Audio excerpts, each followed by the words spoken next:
ओम शांति।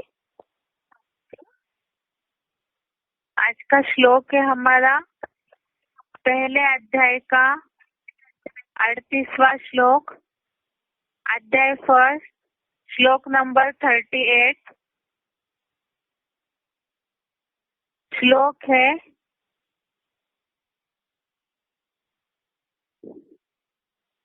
यद्यपेते न पश्यन्ति लोभोपहत चेतसः कुलक्षय कृतं दोषं मित्रद्रोहे च पातकम्। श्लोक दोबारा एक बार।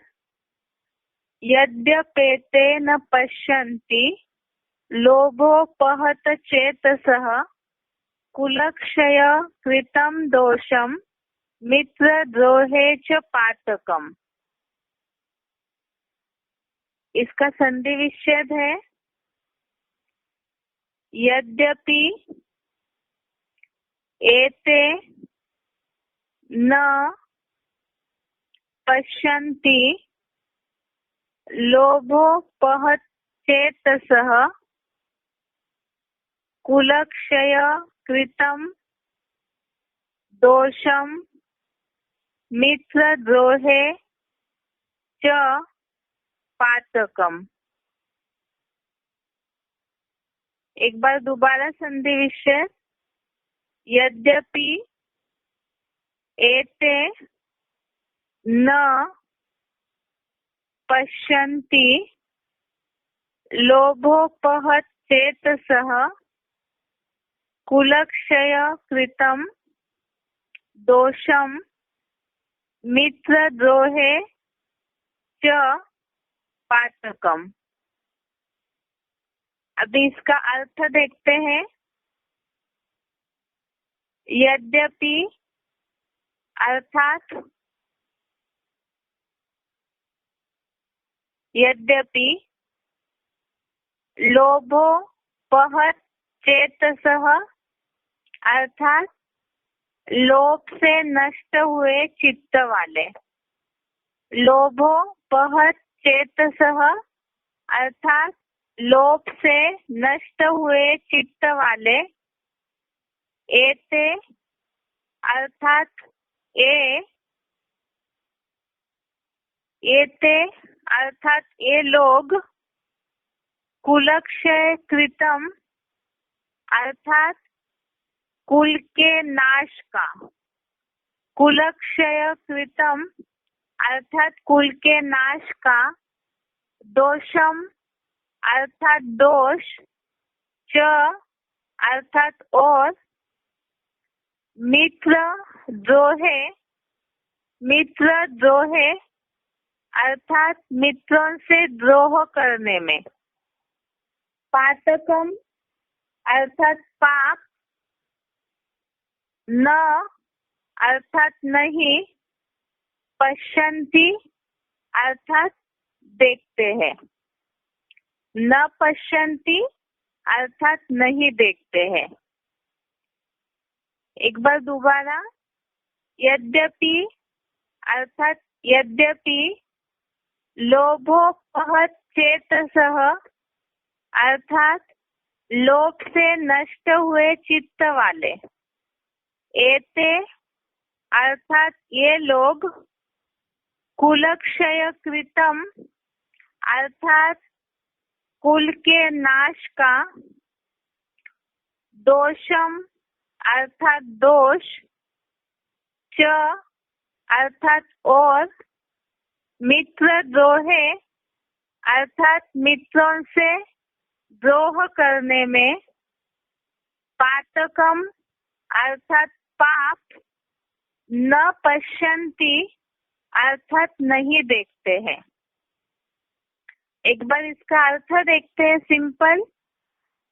यद्यपि लोभ से नष्ट हुए चित्त वाले ये लोग कुल के नाश का दोष और मित्रों से द्रोह करने में पाप नहीं देखते हैं।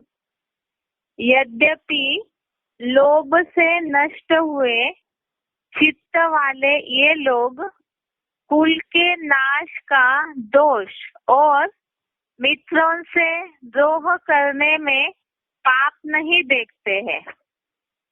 जो कौरव पांडवों के बीच में धर्म युद्ध की बात चल रही है, तो उसमें ये बात आई, जैसे महाभारत युद्ध में दिखाया है कि कौरव पांडवों को राज्य देना नहीं चाहते थे, इसीलिए ही उस राज्य के चलते जो उनको लोभ आ रहा था, उस लोभ में नष्ट हुआ जो उनका मन है, बुद्धि भी उसके कारण लोभ से भ्रष्ट हुई है।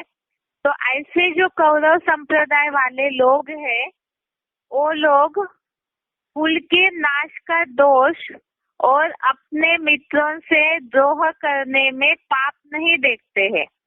अर्थात इस युद्ध के कारण जो कुल का नाश होने वाला है, महाभारत युद्ध के लिए तो दुनिया में यही कहा जाता है कि वो स्थूल हिंसा वाला युद्ध हुआ। वास्तव में हम अभी ज्ञान के हिसाब से समझ रहे हैं कि ये ज्ञान अज्ञान का और सत्य असत्य का, धर्म और अधर्म के बीच का युद्ध है। तो इसमें कुल के नाश का जो विनाश होने वाला है, सब कुछ नष्ट होने वाला है, तो उसमें ये लोग दोष नहीं समझते हैं और अपने मित्रों से धोखाधड़ी करने में, द्रोह करने में भी पाप नहीं देखते हैं, क्योंकि उनकी जो बुद्धि है, चित्त है, वो नष्ट हो चुका है।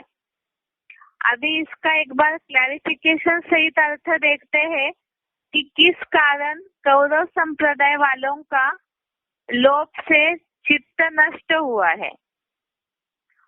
यद्यपि विदेशी लोन से प्राप्त हुए राज्य धनादि के लोभ से नष्ट हुए भिखारी चित्त वाले ये विदेशियों की हिंसा व व्यभिचार से धर्म भ्रष्ट बने हुए लोग कुल के नाश का दोष और अपने मित्रों से भी द्रोह करने में पाप नहीं देखते हैं, क्योंकि आधे पूरे नास्तिक हैं। यद्यपि विदेशी लोन से प्राप्त हुए राज्य धनादि के लोभ से नष्ट हुए भिखारी चित्त वाले, अर्थात अभी जो भी गवर्नमेंट है, कौरव संप्रदाय माना तो यही बताया है, जो हमने पहले भी व्याख्या देखी है, कि जो नोटों से वोट कमाते हैं, अर्थात धन के आधार से धृतराष्ट्र के पास जिन्होंने राज्य की धन संपत्ति को धर के रखा है, तो वो अपनी धन संपत्ति के आधार से ये जो भी नोटों से वोट कमाने वाले काव करता कांग्रेस गवर्नमेंट वाले हैं, तो ऐसे अपना राज्य बढ़ाने, मान मर्तबा कमाने के लिए विदेशों से लोन लेते जा रहे।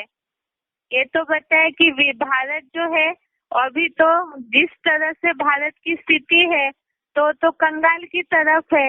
इसीलिए ही राज्य को बढ़ाने या तो भारत को विदेश जैसा बनाने के लिए विदेशों से लोन लेते जा रहे, और वो लोन लेकर जो भी सुविधाएं कर रहे हैं, तो उससे मान मर्तबा जो मिल रहा है, और साथ नोटों से वोट कमा कर भ्रष्टाचार करके राज्य और धन के प्रति जो लोभ आ रहा है उनके मन में, तो उसके कारण ही एक तो भिखारी चित्त वाले हुए, क्योंकि विदेशों से लोन ले रहे हैं, तो इनडायरेक्टली वो भीख मांगने जैसा ही हो गया।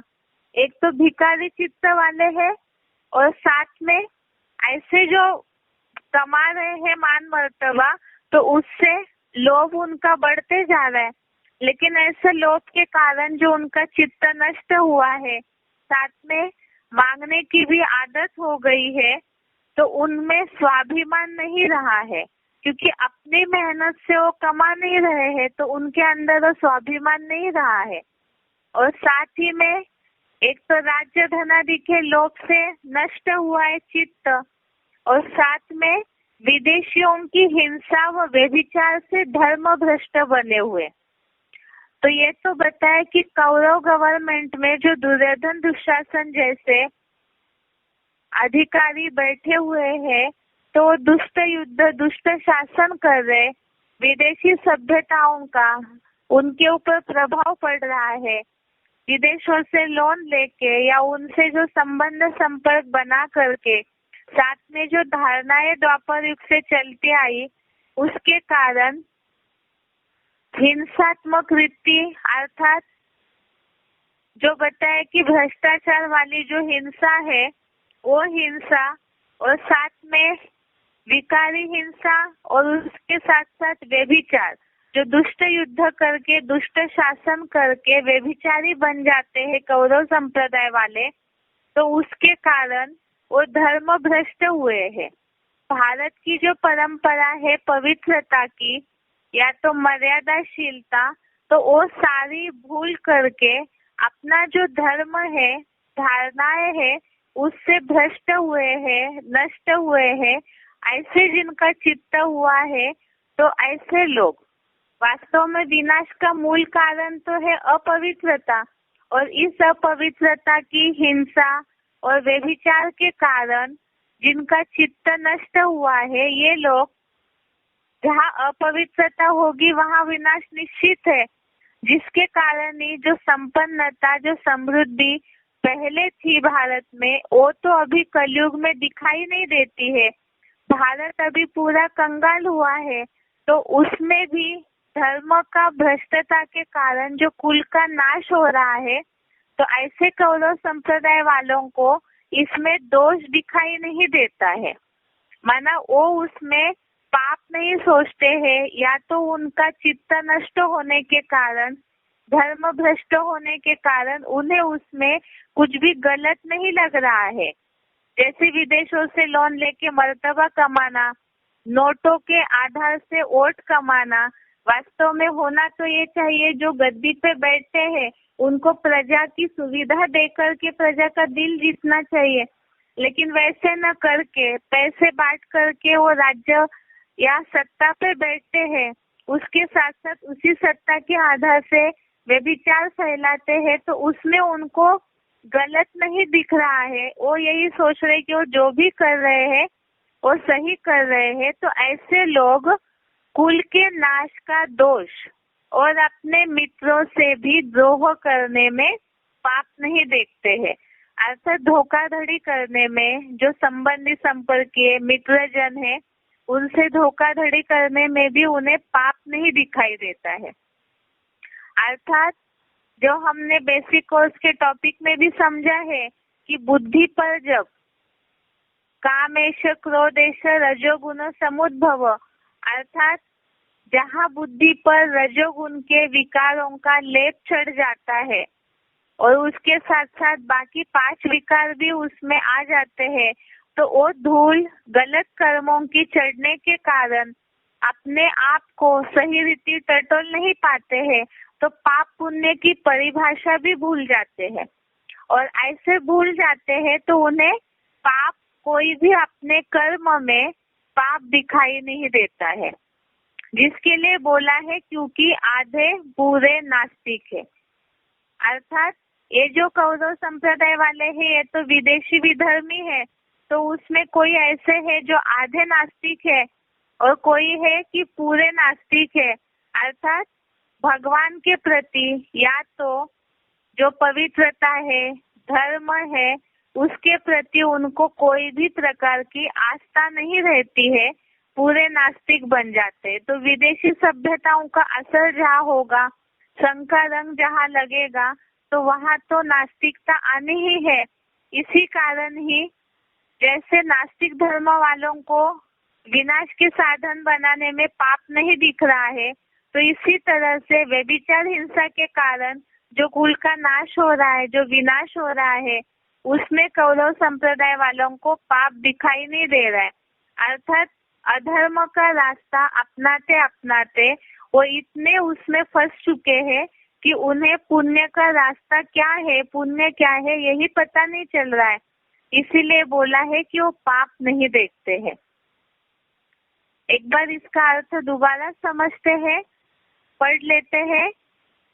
यद्यपि विदेशी लोन से प्राप्त हुए राज्य धनाधि के लोभ से नष्ट हुए भिखारी चित्त वाले ये विदेशियों की हिंसा व व्यभिचार से धर्म भ्रष्ट बने हुए लोग कुल के नाश का दोष और अपने मित्रों से भी द्रोह करने में पाप नहीं देखते हैं, क्योंकि आधे पूरे नास्तिक है।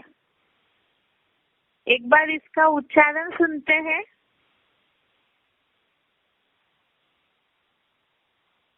यद्यप्येतेन पश्यन्ति लोभो महत चेतसः कुलक्षयकृता दोषम् मित्रद्रोहे च पातकम्। यद्यपि विदेशी लोन से प्राप्त हुए राज्य धनादि के लोभ से नष्ट हुए भिखारी चित्त वाले ये विदेशियों की हिंसा व व्यभिचार से धर्म भ्रष्ट बने हुए लोग कुल के नाश का दोष और अपने मित्रों से भी द्रोह करने में पाप नहीं देखते हैं, तो भी आधे पूरे नास्तिकों के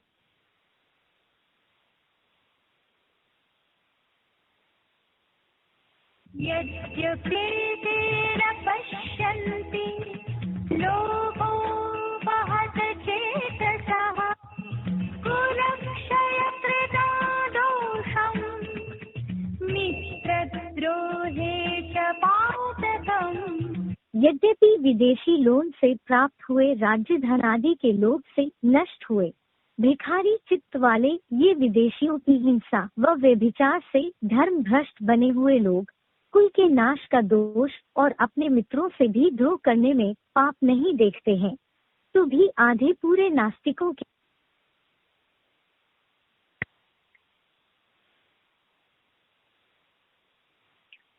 ये आज का श्लोक हो गया। इस हफ्ते जो हमने श्लोक पढ़े हैं एक बार उसका सार देखते हैं।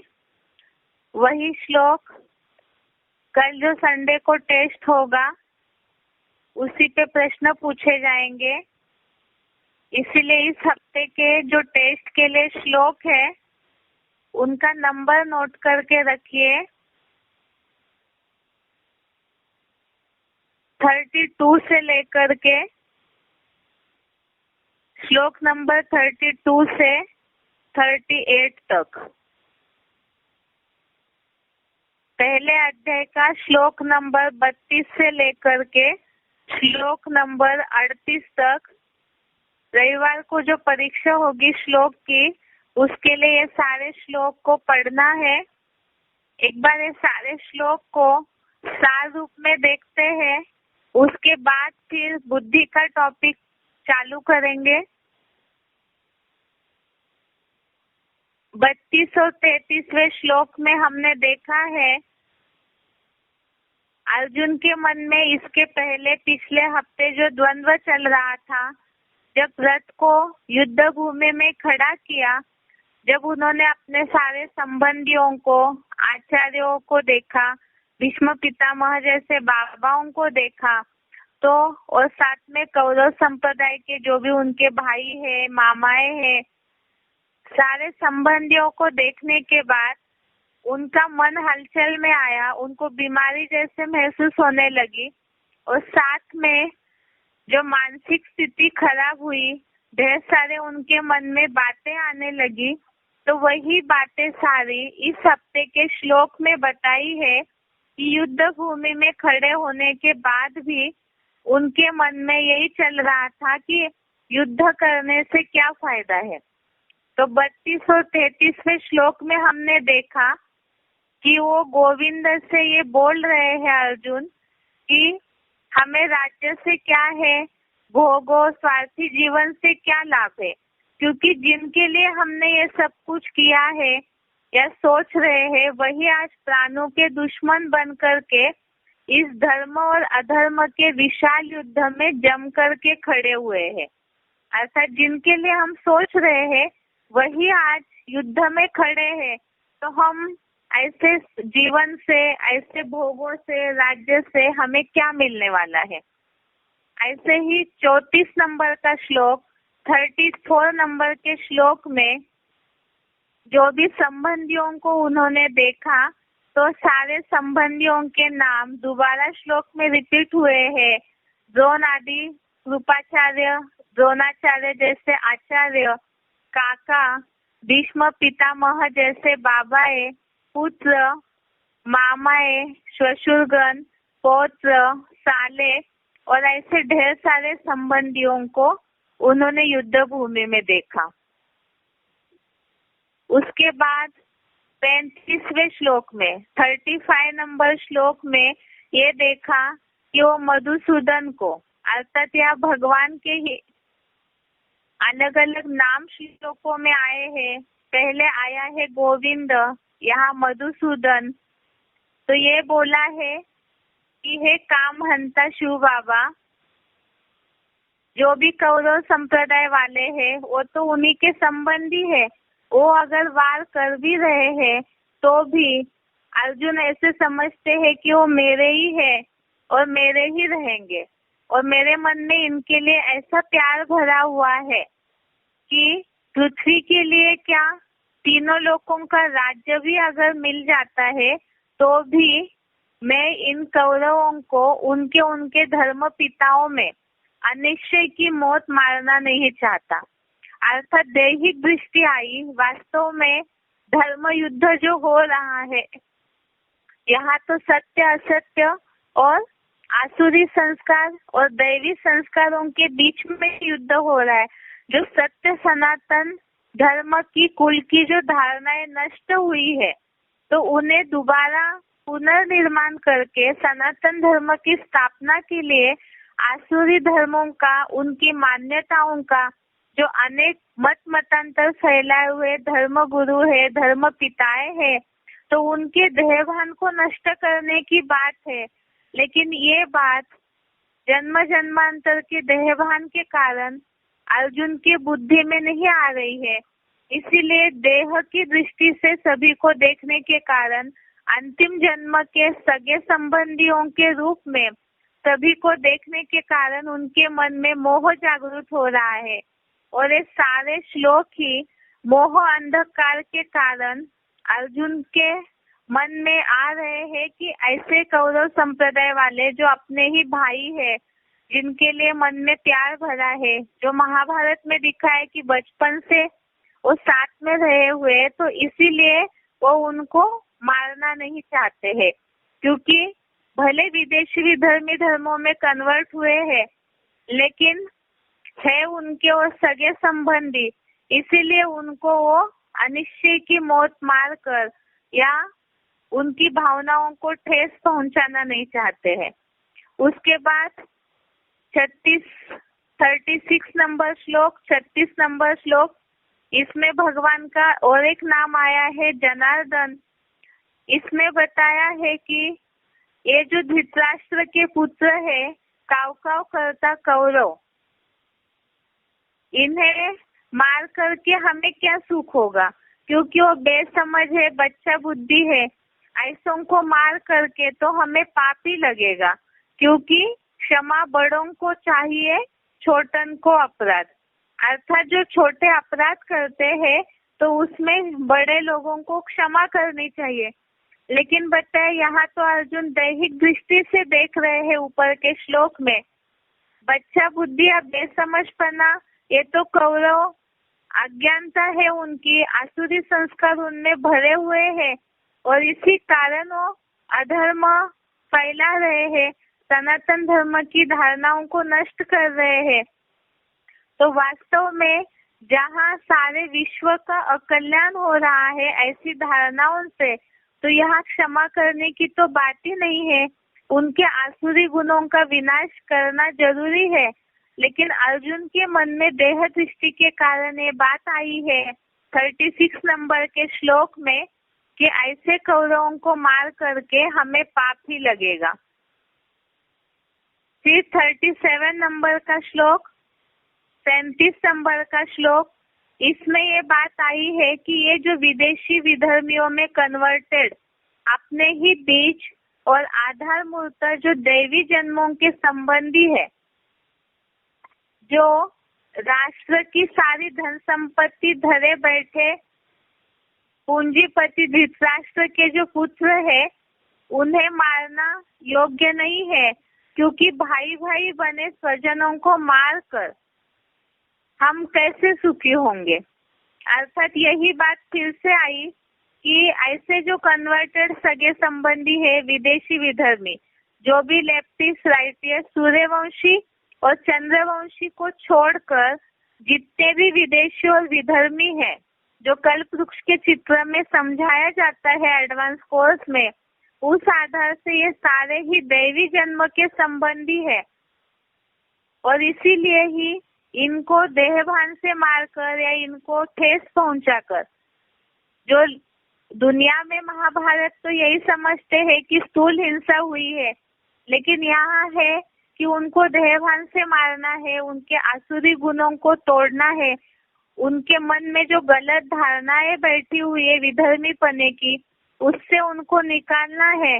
लेकिन उसमें अर्जुन को ये लग रहा है कि उसमें वो दुखी हो जाएंगे और ऐसे उनको दुख देकर के हम कैसे सुखी हो सकते हैं। वास्तव में यहाँ अल्पकाल का दुख भले मिले, लेकिन सदा काल के लिए वो आत्माएं उसमें सुखी हो जाएंगे। उसके बाद अगला श्लोक है 38 नंबर का, 38 नंबर का श्लोक। इसमें हमने आज देखा है कि जो विदेशी लोन से प्राप्त हुए राज्य धनादि के लोभ से जो नष्ट हुए हैं कौरव संप्रदाय वाले, जिनके हाथ में राज्य की सत्ता है, तो ऐसे धन के कारण लोभी हुए हैं और उस धन के कारण ही धन के बलबूते पर, राज्य के अधिकार के बलबूते पर हिंसा और व्यभिचार फैलाकर धर्म भ्रष्ट हुए हैं, विदेशियों की नीति को अपना रहे हैं। जो लोग ऐसे भ्रष्टाचार से कुल का नाश, कुल के विनाश का दोष मानते नहीं है, मित्रों से द्रोह करने में भी पाप नहीं देखते हैं, तो वास्तव में ऐसे जो भी लोग हैं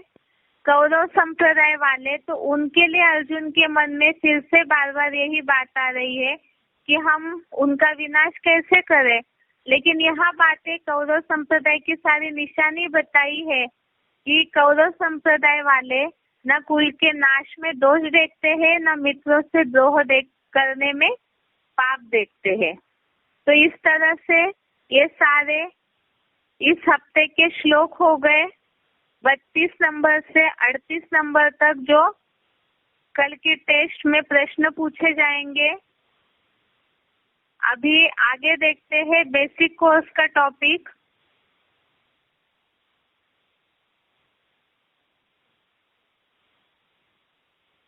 बेसिक कोर्स के टॉपिक में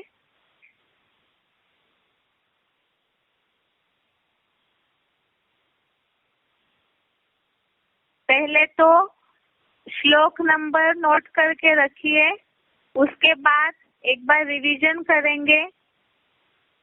कल की टेस्ट के लिए जो श्लोक के प्रश्न है उसमें से 6वें अध्याय का 20वां श्लोक, अध्याय 6 श्लोक नंबर 20,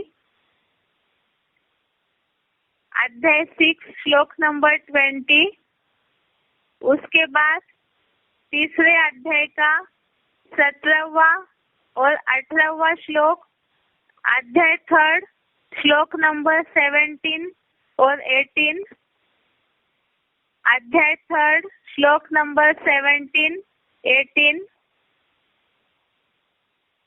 उसके बाद 5वां अध्याय का 24वां श्लोक, अध्याय 5 श्लोक नंबर 24, अध्याय 5 श्लोक नंबर 24,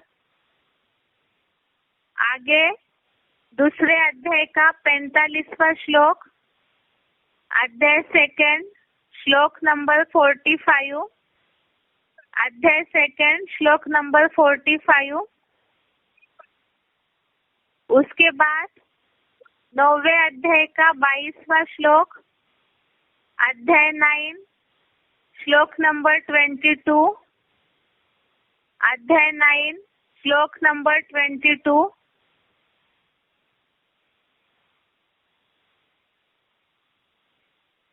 उसके बाद दूसरे अध्याय का 40वां श्लोक, अध्याय 2 श्लोक नंबर 40। ये रविवार को जो श्लोक टेस्ट होगा उसके लिए जो श्लोक पढ़ने हैं उसके नंबर बताए हैं। एक बार अभी बुद्धि का जो टॉपिक हम जो इस हफ्ते पढ़े हैं उसको शॉर्ट में रिवीजन करते हैं। बुद्धि के टॉपिक में इस हफ्ते हमने पढ़ा है, अभी तक जैसे हमने देखा 3 प्रकार बुद्धि देखी, 3 प्रकार का ज्ञान देखा है। तो बुद्धि तमो प्रधान से तामसी बुद्धि से सात्विक होने के लिए उसके ऊपर जो गलत भावनाओं का, गलत संग का रंग, अज्ञानता की जो धूल चढ़ी हुई है उसे हटाना जरूरी है, तब ही आत्मा स्वस्थिति में टिक सकती है। क्योंकि ये हमने पढ़ा है कि आत्मा अपना मित्र है और अपना शत्रु है। तो आत्मा तामसी अवस्था में गलत निर्णय लेने के कारण अपनी शत्रु है, और सात्विक अवस्था में बुद्धि अगर सही है, मन लगाम को पकड़ के रखती है, तो आत्मा अपना मित्र बनती है। और इसी के लिए ही स्वस्थिति में टिकना जरूरी है। जितना आत्मिक स्थिति की पराकाष्ठा होगी तो उतना ही आत्मा सुखी जीवन महसूस कर सकती है। और स्वस्थिति बनाने के लिए ही जरूरी है कि हम स्वचिंतन करें। और स्वचिंतन के लिए भी हमने इस हफ्ते 2 सिलेक्टेड क्लिप सुना, 2 सिलेक्टेड पॉइंट सुने थे। एक तो selected point number 9, selected point number 9, और दूसरा सिलेक्टेड पॉइंट सुना था 176, selected point number 176।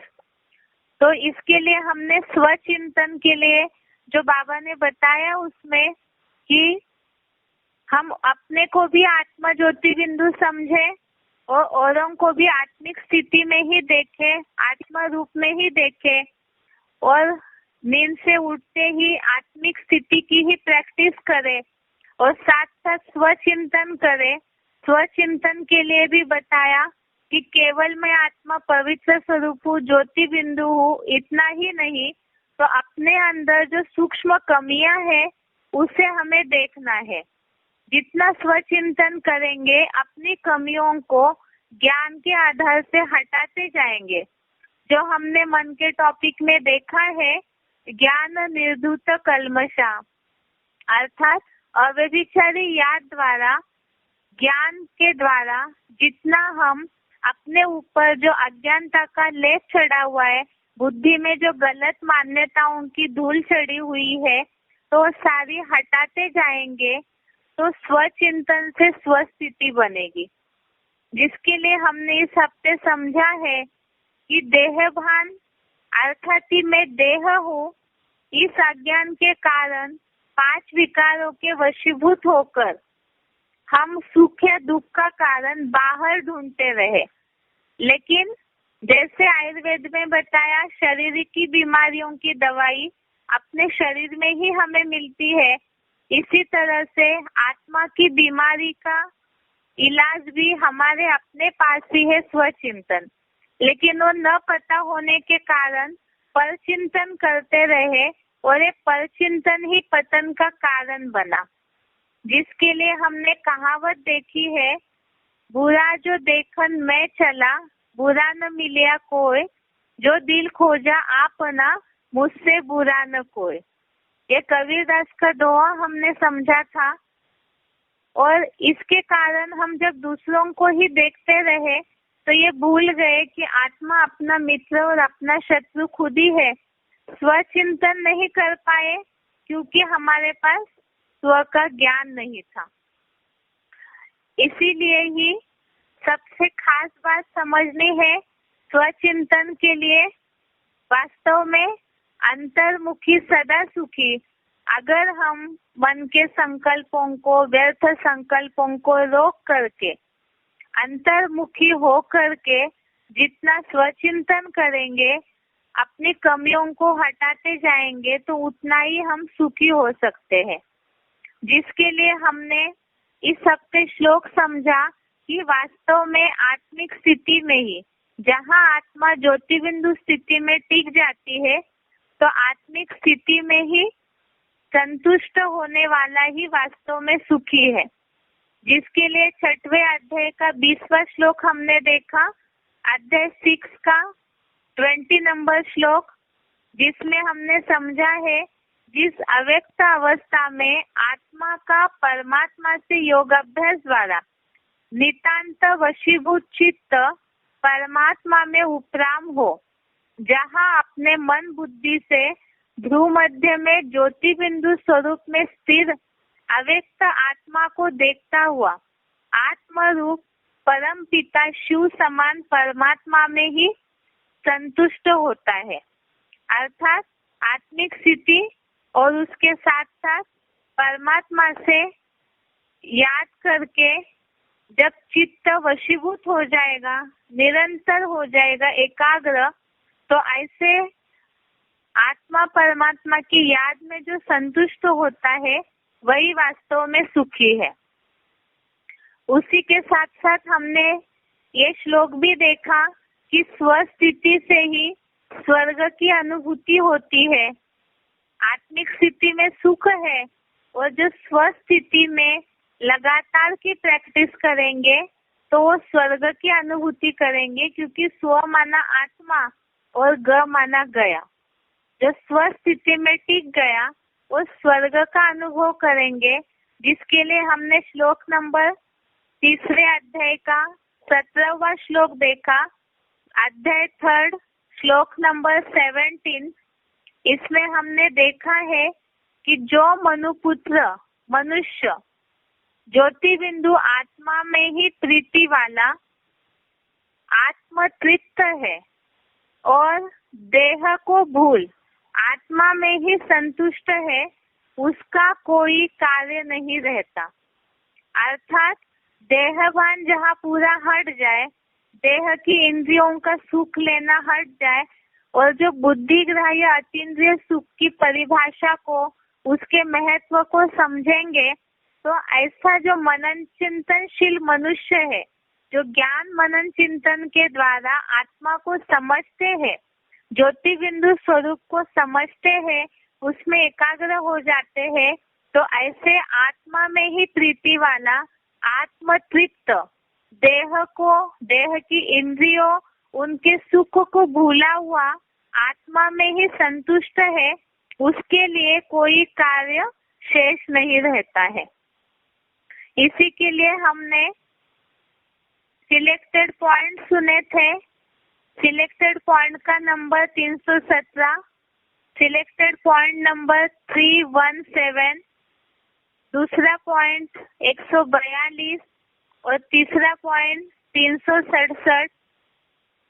Selected point का दूसरा पॉइंट 142 और 367, जिसमें हमने ये देखा जो आत्मिक स्थिति में तृप्त है, प्रसन्न है। तो एक पॉइंट में बाबा ने बोला है कि अगर जेल में भी रहे तो हम अपनी मस्ती में रहे कि दूसरों को भी लगे कि इनको ऐसे क्या मिला है कि इनके ऊपर कोई असर ही नहीं होता। अर्थात इस नरक की दुनिया के बीच में भी आत्मिक स्थिति में रहने वाले, ज्ञान के मनन चिंतन में रहने वाले इतने प्रसन्न चित्त रहेंगे कि उसी से ही औरों को ये महसूस होगा कि इनकी कुछ और ही अवस्था है। इसी तरह से स्वस्थिति से ही स्वर्ग की अनुभूति होती है। इसके लिए हमने और एक श्लोक समझा है, 3 अध्याय का 18वां श्लोक, अध्याय 3 श्लोक नंबर 18, इसमें हमने समझा है यहाँ पुरुषोत्तम संगम में उसको अर्थात जो आत्मिक स्थिति में रहने वाला है उसको करने से, ऐसे ही न करने से कोई प्रयोजन है और न किसी प्राणी पर इस आत्मस्थ ब्राह्मण का कोई दैहिक कार्य निर्भर है। अर्थात जहाँ देहभान है तो वहाँ पर देह की इंद्रियों की पूर्ति के लिए, देहभान के सुख के लिए, जहाँ मन रंज होता है, दुखी होता है, तो उसके लिए कलयुगी दुनिया में समाज की अन्य दैहिक देहधारियों की आवश्यकता होती है। लेकिन जो आत्मिक स्थिति में स्थित हो जाते हैं तो उनको कोई भी काम करने या न करने से कोई प्रयोजन नहीं होता है। इसी के लिए बताया कि जो आत्मिक स्थिति में स्थित हो जाते हैं ब्राह्मण, तो उनका कोई भी दैहिक कार्य किसी पे निर्भर नहीं होगा, वो किसी पे डिपेंड नहीं होंगे, क्योंकि देह के लिए ही ज्यादा आवश्यकता होती है। और जहाँ आत्मिक स्थिति में तृप्त है तो उन्हें श्रीमत अनुसार रोटी कपड़ा मकान के लिए ज्यादा चिंता नहीं होगी। और क्यों नहीं चिंता होगी, तो उसके लिए भी हमने समझा कि जो स्वस्थिति में टिक जाते हैं तो उनके लिए बताया है जैसे स्वर्ग में सारे कार्य प्रकृति करती है, वैसे ही सच्चे ब्राह्मण देवों की पालना भगवान बाप करते कराते हैं। अर्थात साक्षात ईश्वर के सेवाधारी ब्रह्मावत्स भूख नहीं मरेंगे। और इसी के लिए ही कुरान में भी, जो मुस्लिमों का ग्रंथ है कुरान, उसमें आया है कयामत में खुदा के बंदे बड़े मौज में रहेंगे। और मुरली में भी बाबा ने बोला है शिव बाबा का बन और भूख मरे यह कब हो नहीं सकता। अर्थात जिनको आत्मिक स्थिति की प्रैक्टिस है, जो स्थित हो गए ब्राह्मण, तो उनको कोई एक्स्ट्रा जीवन आवश्यक चीजों की एक्स्ट्रा आवश्यकता में वो जाएंगे नहीं। इसीलिए ही उनकी जो जीवन के लिए आवश्यक चीजों की पूर्ति है वो स्वयं शिव बाबा कर देते हैं, जिसके लिए ही आगे के श्लोक में हम देखेंगे योगक्षेमम वहाम में हम बोला है। अर्थात उनकी प्राप्ति और रक्षा का भार स्वयं परमात्मा उठाते हैं। और सतयुग में तो प्रकृति के द्वारा सारा कार्य होता है, तो वहाँ पर भी आत्मिक स्थिति के कारण कुछ भी देह की पूर्ति की आवश्यकता नहीं होती है। इसी के लिए ही हमने सिलेक्टेड पॉइंट सुने थे। सिलेक्टेड पॉइंट 221 नंबर का, 991 नंबर का और 986 नंबर का। सिलेक्टेड पॉइंट का नंबर 221, 991 और 986, ये सिलेक्टेड पॉइंट हमने सुने। उसके बाद आत्मिक स्थिति के द्वारा ही जैसे स्वर्ग की अनुभूति होती है, उसी तरह से आत्मिक स्थिति के द्वारा ही शांति की भी अनुभूति होती है। जो दुनिया में कहते हैं शांति गले का हार है, लेकिन इस बात को न समझने के कारण दुनिया वाले शांति यज्ञ करते हैं, विश्व शांति परिषद बुलवाते हैं। लेकिन वास्तव में आत्मिक स्थिति में ही देह से परे होकर जहाँ स्थित हो जाते हैं, एकाग्र हो जाते हैं आत्मिक स्थिति में, तो उसी से ही असली शांति धाम की अनुभूति होगी, जिसके लिए मुरली में बाबा ने बोला है तुम बच्चे परम धाम को भी सृष्टि पर उतार लेंगे।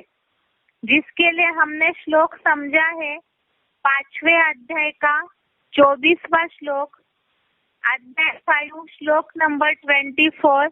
इसमें हमने समझा आत्मिक स्थिति से क्या फायदा होता है।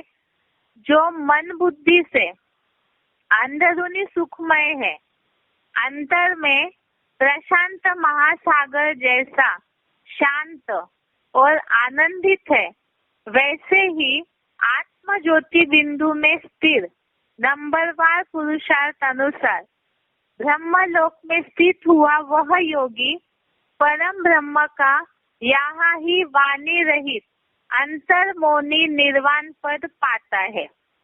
जो बताया है यहाँ ही परम धाम को उतार लेंगे तो परम धाम में जैसे केवल आत्मा ज्योति बिंदु की स्टेज है और कोई संकल्प नहीं और कोई भान नहीं, क्योंकि वो आत्मलोक है।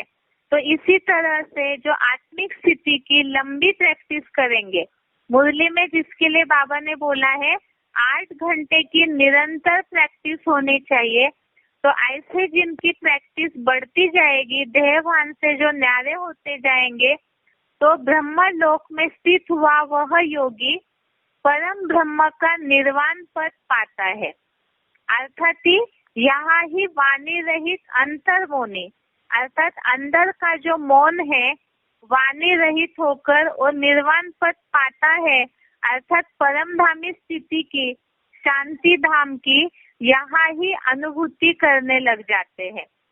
क्योंकि जब तक यहाँ देहभान से न्यारे होकर परम धाम की अनुभूति न करे, तब तक उस परम धाम में जाने का भी नंबर कैसे लगेगा। वास्तव में यहाँ ही इस सृष्टि पर ही परम धाम की पूरी निसंकल्पी स्टेज का अनुभव करने के लिए आत्मिक स्थिति अर्थात स्व स्थिति की लंबे समय की प्रैक्टिस चाहिए।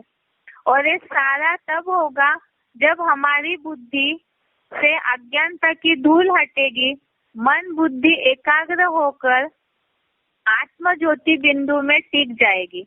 इसके लिए भी हमने सिलेक्टेड पॉइंट सुने थे। आत्मिक स्थिति के आधार से जो बाबा ने बताया है पॉइंट में कि यहाँ पर ही हम अपना वायुमंडल ऐसा बना ले, सत्संकल्प वाला स्वर्गीय वायुमंडल बना ले कि यहाँ पर ही हमें उस स्वर्गीय स्थिति की परम धाम की अनुभूति हो जाए।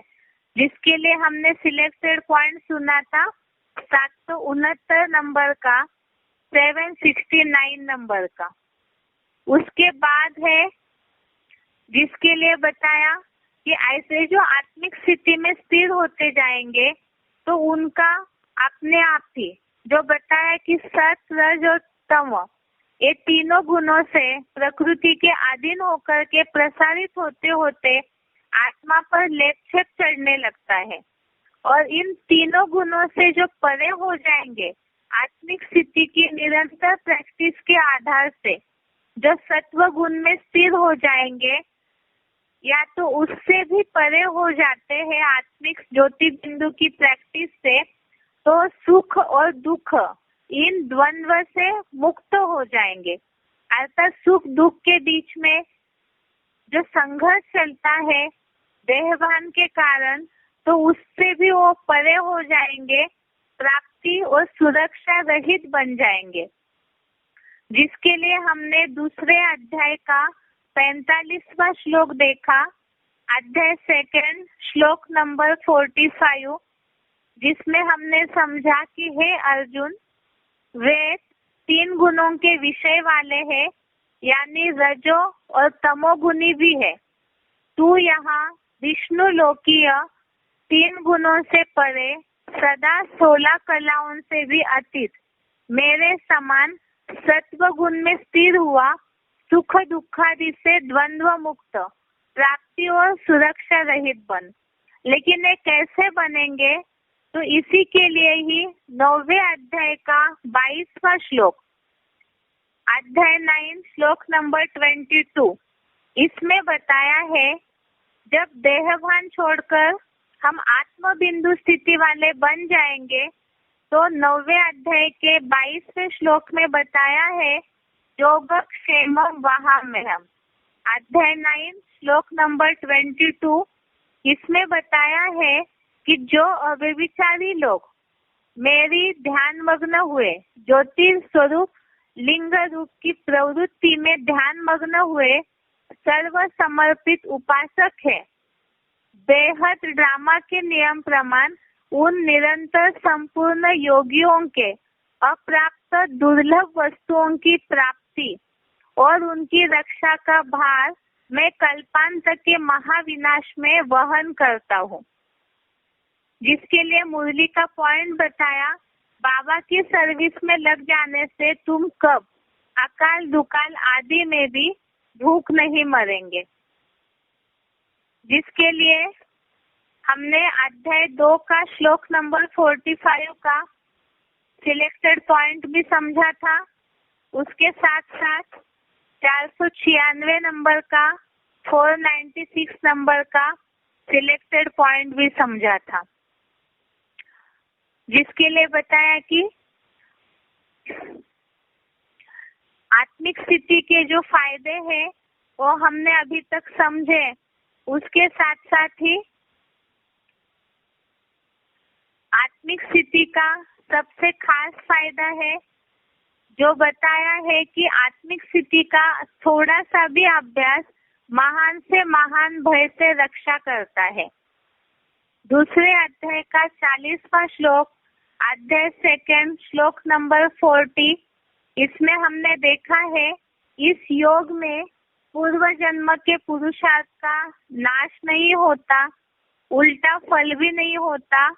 इस कर्म योग की धारणा का अल्पांश भी पुरुषोत्तम संगमी शूटिंग अनुसार अनेक जन्मों में महान भय से रक्षण करता है। योग ऊर्जा से ही सारे काम होते हैं।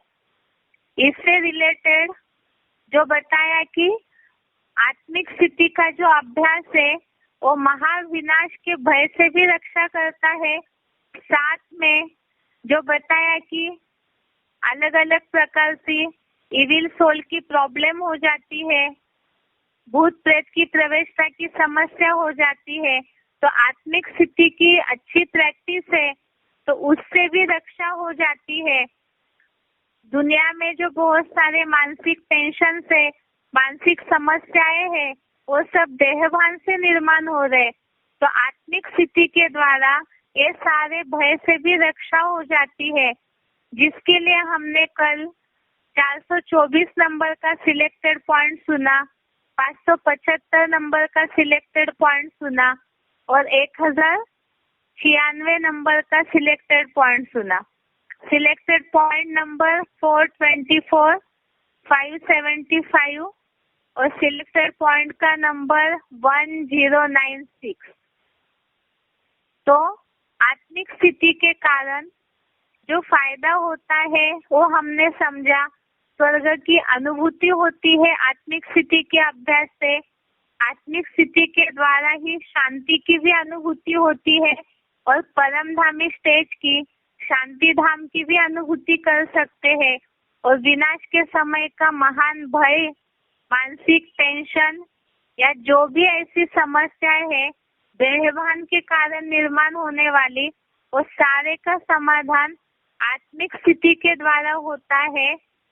और इसका मूल है कि हम अपनी बुद्धि को और मन को पहले एकाग्र करें, क्योंकि मन बुद्धि का संघाती आत्मा कहा जाता है। वो जब ज्योति बिंदु स्थिति में भ्रुकुटी के मध्य में स्थिर हो जाएगी तो इतने सारे फायदे होंगे और खास तो रिजल्ट आत्मा ही अपना मित्र बनने में हम स्वयं ही स्वयं के मददगार बनेंगे। इस तरह से इस हफ्ते हमने बुद्धि के टॉपिक की इतनी सारी बातें समझी है। अभी तक हमने बुद्धि के टॉपिक में जो बातें समझी है उसे केवल संक्षेप में 5 मिनट में बताएंगे, ताकि जिनके भी बुद्धि में लिंक नहीं है तो उनको लिंक याद आ जाएगी कि कहाँ से हम बुद्धि का टॉपिक शुरू करके कहाँ तक पहुँचे हैं। बुद्धि के लिए, जैसे मन के लिए हमने समझा था, मन चंचल है, घोड़े की तरह दौड़ते रहता है। और यहाँ हमने बुद्धि में समझा है कि आत्मा इस शरीर रूपी रथ का स्वामी है। शरीर रथ है, इंद्रिया घोड़े है और मन लगाम की रस्सी है और बुद्धि सारथी है। अर्थात ये बुद्धि सारथी को, मन रूपी लगाम को, रस्सी को पकड़ के रखना है, ताकि इंद्रिय रूपी घोड़ों के वशीभूत होकर के मार्ग न भटके, न दुखी हो। क्योंकि बुद्धि अर्थात ही परख शक्ति, निर्णय शक्ति, समझ शक्ति, बुद्धि अर्थात ही ज्ञान और अच्छी बुद्धि है तो वहाँ सफलता ही सफलता है। और बुद्धि गलत होने के कारण ही हम दुखी परेशान होते गए। आत्मा ही अपना मित्र, अपना शत्रु भी है, जिसके लिए हमने श्लोक समझा था, उद्धरेणात्मा आत्मानम। अर्थात आत्मा को जितना ज्योति बिंदु स्थिति में ऊंची स्टेज में ले जाएंगे तो उतना ही आत्मा अपना मित्र बन सकती है। ऐसे और भी हमने 6वें अध्याय का 6वां श्लोक, अध्याय 6 का 6 श्लोक भी समझा था। साथ में हमने ये भी समझा आत्मा अपना मित्र और शत्रु कैसे बनती है। मन चंचल है, बुद्धि क्षीण हो गई, जिसके कारण मन जबरियन बुद्धि को अपने साथ खींच के लेने लगा, तभी गलत परिणाम, गलत निर्णय लेने लगे, जिसके कारण पाप कर्म बढ़ते गए, अज्ञानता बढ़ते गई और हमें समझ में नहीं आया कि हम कब पाप में लेप में अटकते गए। जिसके लिए अर्जुन ने भी पूछा है कि किसकी प्रेरणा से ये पाप करता है मन बुद्धि। तो जिसके लिए श्लोक में जवाब आया है 3रे अध्याय का 37वां श्लोक में कि काम क्रोध ये जो रजोगुण से उत्पन्न हुए हैं, इन्हें ही तू वैरी समझ। और इसी के कारण रजोगुण से उत्पन्न हुए ये काम क्रोध है, इसी के कारण वास्तव में पहले देहभान आया। देहभान से 5 विकारों की, उसमें भी पहले काम क्रोध की निर्मिति शुरू हुई और इसके कारण ही ज्ञान का नाश होने लगा। और ज्ञान का नाश कैसे हुआ? जैसे अग्नि धुएं से ढकी है, गंदे कर्मों से शीशा जैसे मैल से ढक जाता है, इसी तरह से बुद्धि भी गंदे कर्मों के कारण, अज्ञानता के कारण, संग के रंग के कारण, विकारों के कारण, भ्रष्ट कामेंद्रियों के दुष्कर्म के कारण बुद्धि का ज्ञान ढकता गया। और इसीलिए जब ज्ञान का नाश हो गया, पूरी तरह से मूढ़ बन गए, अंधकार में फंस गए, तो इसी के कारण मनुष्य दुखी होते गया, अपने स्वस्थिति को भूल गए और स्वस्थिति को भूल करके परचिंतन करने लगे। और ऐसे परचिंतन करते करते ही फिर आत्मा सबसे ज्यादा दुखी हो गई। जिसके लिए ही हमने ये समझा कि जब आत्मा दुखी हो गई, स्वस्थिति को भूल गई, तो उसी के साथ साथ बुद्धि तामसी बन गई। अब ये अज्ञानता के कारण ही बुद्धि जो अलग अलग हो जाती है, तो जिसको हमने समझा है, एक तो सात्विक बुद्धि, राजसी बुद्धि और तामसी बुद्धि, ये तीनों की परिभाषा समझी कि सात्विक बुद्धि समाज, देश, काल अनुसार इस तरह से धर्म अधर्म को समझती है, कर्तव्य, कृत कार्य और अकार्य को समझती है, भय निर्भयता के अंतर को समझती है, साथ में दैहिक, दैविक और भौतिक दुख और उसका बंधन क्या होता है, उसकी परिभाषा, उससे मुक्ति का रास्ता समझती है। सात्विक बुद्धि जितनी होगी उतना सात्विक ज्ञान होगा और सात्विक ज्ञान की परिभाषा हमने समझी, आत्मिक दृष्टि, वो देह आकृति को देखेंगे नहीं, परमात्मा से जो योग ऊर्जा द्वारा सब आत्माएं भिन्नता में बटी हुई है, तो सबको आत्मिक भाव से ही देखेंगे। तो यही सात्विक बुद्धि और सात्विक ज्ञान वालों की निशानी है। इसी तरह से राजसी बुद्धि जो द्वापर युग में आती है, तो देह या देह के पदार्थों में आसक्त होकर के वो गलत निर्णय लेंगे, गलत ढंग से निर्णय लेंगे, जिस कारण धर्म अधर्म, कर्तव्य अकर्तव्य को सही रीति से नहीं समझ पाते हैं। और ऐसे जो राजसी बुद्धि वाले होंगे उनका ज्ञान भी राजसी होगा, जो नर निर्मित जो जाति, भाषा, भेद है, इसमें ही अटके हुए रहेंगे, जिसके कारण द्वापर युगी द्वैतवादी हिंसात्मक राज्य शुरू हो जाता है। तो उनका वो राजसी ज्ञान है जो बंटवारा करना शुरू करता है। ऐसे ही उससे नीचे उतरी तामसी बुद्धि, और तामसी बुद्धि में जो ज्ञान है वो बताया कि तमोप्रधान हिंसात्मक विदेशी विधर्मियों का व्यभिचारी भ्रष्टाचारी ज्ञान भर जाता है, और ऐसी तामसी बुद्धि वालों का जो ज्ञान है वो तामसी ज्ञान होगा जो विश्व कल्याण की वसुदैव कुटुंबकम की जो भावना है उसे बिल्कुल ही विपरीत या उल्टे अर्थ में लेंगे, और अपना ही संप्रदाय ही सब कुछ है, अपने ही जो छोटा सा समाज छोटे संप्रदाय में बंद करके संकुचित भावना में बंद करके उनका जो तमोप्रधान ज्ञान है वो विनाश के निमित्त बना देता है। इस तरह से बुद्धि के टॉपिक में हमने तामसी बुद्धि, 3 प्रकार की बुद्धि समझी, 3 प्रकार का ज्ञान समझा, और इसी से ही जो तमोप्रधान बुद्धियां सारी दुनिया की हुई है, जो विनाश कर रही है, सब जगह विकारों की आग में दुनिया जल रही है, तो ये सबका मूल कारण है बुद्धि का नाश होना। आज जो वैज्ञानिक समझ रहे बुद्धि हमारी सही है, वास्तव में वो बुद्धि सही नहीं है, वो विनाश के साधन बना करके दुनिया का वास्तव में एक प्रकार से नुकसान कर रहे हैं। तो इसीलिए ही हमें पहले ज्ञान के आधार से समझना जरूरी है कि बुद्धि अच्छी कौन सी है। सात्विक बुद्धि जो आत्मभाव वाली है, तो उसे गहराई से समझ करके तभी हम औरों को सही बुद्धि को समझा पाएंगे। अभी बात यह है कि सृष्टि पर जन्म लेते लेते सारों की ही तमोप्रधान बुद्धि बन चुकी है, क्योंकि मनुष्य कोई भी निर्लेप नहीं है। यह हमने पहले भी समझा है। निर्लेप न होने के कारण ही आत्मा जन्म मरण के चक्र में आने के लिए दूसरा शरीर लेने के लिए बंधी हुई है। अब बुद्धि के टॉपिक में हमने यहाँ तक समझा, और आज का टॉपिक तो हमने अभी रिपीट किया ही है कि जहाँ सात्विक बुद्धि बनाने के लिए क्या करना जरूरी है। पर चिंतन से पतन हुआ तो स्वचिंतन करना है। स्वस्थिति में जितना टिकते जाएंगे उतनी बुद्धि सात्विक होगी, अर्थात ही आत्मिक स्थिति का ज्ञान जितना बुद्धि में गहराई से बैठता जाएगा, स्वस्थिति में टिकने की प्रैक्टिस करेंगे, जिसके लिए हमने श्लोक समझे कुछ।